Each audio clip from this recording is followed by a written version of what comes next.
Welcome to special analysis Nirama Mandava ఈ రోజు అనాలిసిస్లో భాగంగా మనం తీసుకోబోతున్న టాపిక్ ఏంటంటే ఈరోజు ఏపీ ఎన్నికల్లో టీడీపీ కూటమి ఒక సునామీని అయితే సృష్టించింది. ప్రత్యేకించి అటు వైసీపీ వైపు నుంచి స్టాల్ వర్డ్స్ లాంటి నేతలు కానీ, బొత్స మొదలుకొని ధర్మాన లాంటి ఒక సీనియర్ మంత్రులు కానీ, రోజా మొదలుకొని నాని లాంటి లేటెస్ట్గా రాజకీయాల్లోకి వచ్చి ఎమ్మెల్యేలై మంత్రులైన వాళ్ళు కానీ అందరూ ఈరోజు ఓటమి పాలైన పరిస్థితి. నువ్వా నేనా అన్న తేడా లేకుండా తలపండిన సీనియర్ నేతల దగ్గర నుంచి తాజా నేతల వరకు అందరూ కూడా ఓటమి పాలైన పరిస్థితి అయితే కనిపిస్తోంది. జగన్ లాంటి వాళ్ళకి అక్కడక్కడ ఎగ్జామ్షన్ అనుకోవాలి. సో అందుకే ఈరోజు వైఎస్ఆర్సీపీ సింగిల్ డిజిట్కే పరిమితం అవుతుందన్న అంచనాలు కూడా ఉన్నాయి.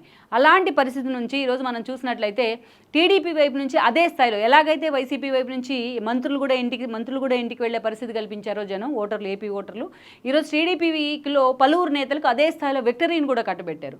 ఈరోజు ఆ మెజారిటీస్ చూసినట్లయితే తలపండిన సీనియర్ రాజకీయ నేతలు సైతం టీడీపీకి అండ్ దెన్ జనసేనకి, బీజేపీకి వచ్చిన మెజారిటీలు చూసినట్లయితే ఒక హ్యూజ్ విక్టరీ అయితే ఆ మూడు పార్టీల ముందు నిలిచిందనే చెప్పుకోవాలి. అందులో కూడా కొన్ని స్థానాలు ప్రత్యేకం. ఒక కుప్పం కానీ అక్కడి నుంచి చంద్రబాబు నాయుడు పోటీ చేశారు, ఆయన కూడా గెలుపు తీసుకువెళ్తారు, ఆల్మోస్ట్ గెలుపు డిక్లేర్ అయినట్టే. ఇక ప్రత్యేకించి పిఠాపురం నుంచి పవన్ కళ్యాణ్ కూడా పోటీ చేస్తున్నారు, 62,000కు పైగా విక్టరీ సాధించారు ఆయన వంగా గీత మీద. ఇక మరోవైపు చూస్తే హిందూపూర్లో బాలకృష్ణ కూడా గెలుపు సాధించిన పరిస్థితి, హ్యాట్రిక్ కొట్టారు కూడా అక్కడ బాలకృష్ణ.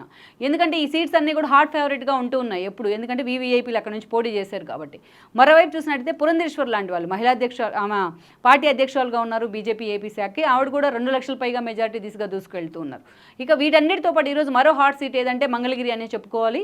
ఎందుకంటే మంగళగిరి నుంచి టీడీపీ ప్రధాన కార్యదర్శి చంద్రబాబు నాయుడు వారసుడు, ఆ పార్టీకి భవిష్యత్ నేత అని చెప్పుకుంటున్న లోకేష్ పోటీ చేయడం జరిగింది. లోకేష్కి ఇది ఒక సవాలే మంగళగిరి అనేది. ఎందుకంటే నిజానికి మంగళగిరి సీటు అనేది యాక్చువల్గా టీడీపీ సీటు కాదది. మంగళగిరి నియోజకవర్గంగా ఏర్పడినప్పటి నుంచి కూడా టీడీపీ అక్కడ జెండా ఎగరేసిన సందర్భాలు దాదాపు లేవనే చెప్పుకోవాలి. జెండా ఎగరేసినప్పటికీ కూడా అక్కడ లెఫ్ట్ పార్టీల మద్దతుతోనే టీడీపీ అక్కడ గెలవడం జరిగింది.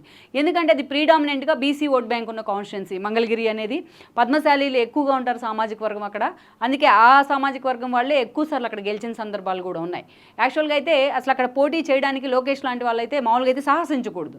కానీ లోకేష్ మాత్రం 2014 ఎన్నికల్లో ఆయన పార్టీ అధికారంలోకి వచ్చిన తర్వాత మంత్రి కావడం జరిగింది ఎమ్మెల్సీ తీసుకొని. 2019 ఎన్నికల్లో లోకేష్ ఎక్కడి నుంచి పోటీ చేస్తారనే ప్రశ్న వచ్చినప్పుడు లోకేష్ మాత్రం తాను మంగళగిరి నుంచి పోటీ చేస్తా అని మంగళగిరిని సెలెక్ట్ చేసుకున్నారు.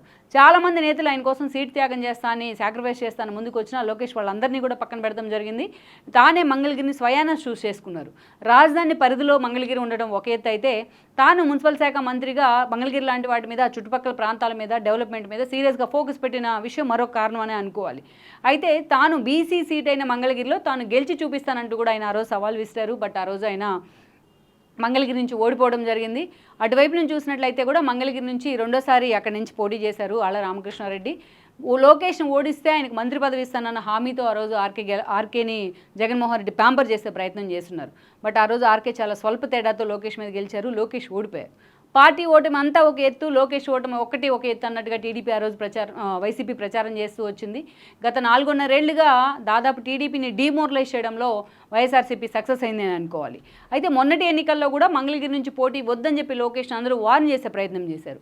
కానీ లోకేష్ మాత్రం తాను ఎక్కడైతే ఓడారో అక్కడి నుంచే తాను పోటీ చేస్తానంటూ పట్టుబట్టారు. అక్కడి నుంచి ఆయన ఎమ్మెల్యేగా నిలబడతానంటూ పట్టుబట్టారు. అక్కడి నుంచి ఆయన ఎమ్మెల్యేగా నిలబడ్డారు.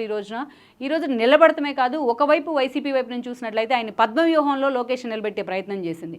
ఒక గంజి చిరంజీవి కావచ్చు, ఒక కాండ్రు కమలా కావచ్చు, ఒక మురుగుడు హనుమంతరావు కావచ్చు, వీళ్ళంతా ఈ రోజున వైసీపీ వైపు వెళ్ళారు, వైసీపీలో కీలక పదవుల్లో ఉన్నారు. వీళ్ళు కాకుండా మనం చూసినట్లయితే ఆర్కే లాంటి వాళ్ళు జగన్మోహన్ రెడ్డి మీద తిరుగుబాటు జెండా ఎగరేసి బయటికి వెళ్తే ఈరోజు ఆళ్ల రామకృష్ణారెడ్డి లాంటి వాళ్ళు కూడా తిరిగి జగన్మోహన్ రెడ్డి పార్టీలోకి తీసుకున్నారు. బికాజ్ ఆఫ్ లోకేష్ని ఓడించాలి, ఆయన అష్టదిగ్బంధం చేయాలని ఒక కారణంతో. వీళ్ళు కాకుండా ఈరోజు రాయపాటి సాంబశివరావు కొడుకైన రంగారావు లాంటి వాళ్ళు కూడా వైసీపీలోకి వచ్చి లోకేష్కి వ్యతిరేకంగా పనిచేశారు. సో ఇలాంటి సిచ్యువేషన్స్ నడుమ ఈరోజు మనం చూసినట్లయితే మంగళగిరి అనేది నిజంగానే లోకేష్కి ఒక టఫ్ సీట్గా మారింది, ఒక టఫ్ కాన్స్టిట్యున్సీగా మారింది. ఇక ఆఖరి నిమిషంలో మురుగుడు లావణ్యాన్ని తీసుకొచ్చి అక్కడ పెట్టే ప్రయత్నం అయితే జరిగింది వైఎస్ఆర్సీపీ వైపు నుంచి. సో మురుగుడు లావణ్య మహిళా అభ్యర్థి కాబట్టి ఆ సెంటిమెంట్ లోకేష్కి నెగిటివ్గా మారుతుందని అంచనాలు వేసినప్పటికీ కూడా బట్ ఆ దిశగా అయితే జగన్మోహన్ రెడ్డి చేసిన ప్రయత్నాలు వర్కౌట్ కాలేదు. మొత్తానికి తన పాదయాత్ర అయిపోయిన తర్వాత లోకేష్ మంగళగిరి మీదే ఫోకస్ పెట్టిన తీరు కానీ, అక్కడ లోకల్ ఇష్యూస్ని సార్ట్అవుట్ చేస్తూ ఆయన పెర్ఫామ్ చేసిన తీరు కానీ, బ్రాహ్మణి లాంటి వాళ్ళు లోకల్గా పార్టీని లైమ్లైట్లో నిలబెట్టిన తీరు కానీ ఈరోజు లోకేష్కి ప్లస్ అయిందని అనుకోవాలి.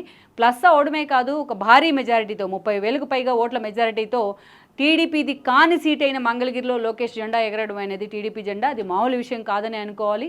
ఓవరాల్గా ఈ పరిణామాలు చూసినట్లయితే ఎక్కడైతే లోకేష్ ఓడి అందరితోని పప్పు అని హేళన చేయించుకున్నాడో అలాంటి హేళన చేయించుకున్న చోటే ఈ రోజున ప్రతిపక్ష ఏదైతే తన ప్రత్యర్థులు తుప్పు రేగొట్టే విధంగా ఆయన మంగళగిరిలో టీడీపీ జెండా ఎగరేయడం జరిగింది. సో ఎక్కడైతే తన హేళన చేశారో అక్కడే తలెత్తుకుని పార్టీ నిలబడేలాగా కూడా చేయగలుగుతున్నారు. అందుకే ఈరోజు నిజంగానే మనం టైటిల్ కూడా మంగళగిరిలో తుప్పు రేగొట్టిన లోకేష్ అని కూడా టైటిల్ పెడతాం జరిగింది. ఆ టైటిల్కి డిజర్వ్ కూడా ఆయన.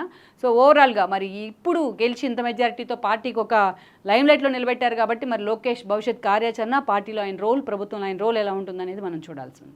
ఈ వీడియో మీకు నచ్చినట్లయితే please share, like and subscribe R24 Telugu.